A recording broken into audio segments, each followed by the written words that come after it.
the decision to ban laughing gas flies in the face of the advice that the government have been given by the Council on Misuse of Drugs. So why have they done that?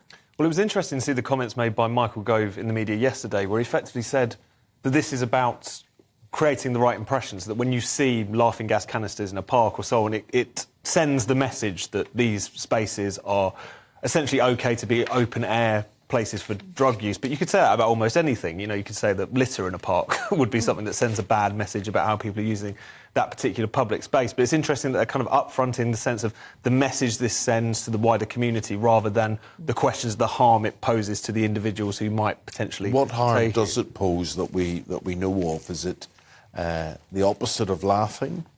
Well, this is the point that the independent reviewers were particularly focused on, which is to say it's not so that there aren't negative consequences, particularly for individuals, young people with brains developing and so on, who would take it to a large degree, but it's nowhere near as kind of serious as more serious substances, which of course are already illegal. And it's an interesting point towards it feels like in so many areas.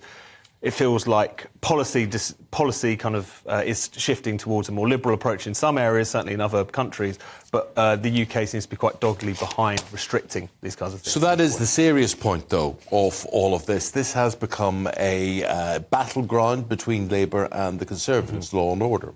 Yes, it seems like both of them are very keen to stress their credentials on this particular topic, and particularly antisocial behaviour. It was only a week or so ago that we saw, again, a Keir Starmer speech addressing those questions of how people can feel, again, alienated from their own communities by low-level kind of petty crime, or as well as just antisocial behaviour. Now you're seeing the Tories really trying to pick up the mantle with this vaunted crackdown, and criticism from Labour of basically kind of stealing their ideas. So it's quite clear that they both recognise this as a key battleground. Yeah, and that's where we need to.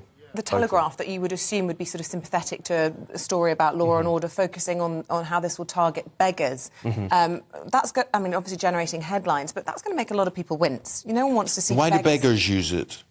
Well, beggars are going to be moved along and criminalised. Oh, sorry, it's nothing to do with laughing gas. No, this is sorry, just antisocial behaviour. Yeah. And this is one of the really concerning consequences of the kind of clampdown on antisocial behaviour that we've seen over recent decades. In recent years, the Tory government brought in these new public spaces protection orders, which was effectively to ban certain types of behaviour in certain localities. And around 2018, there was reported a kind of flurry of homeless people being fined, even arrested. And when you're getting into that kind of territory of people who have nowhere to go being fined and criminalised for having nowhere to go, that is the point at which I think a lot of people in the public feel like this is getting it wrong, I would say.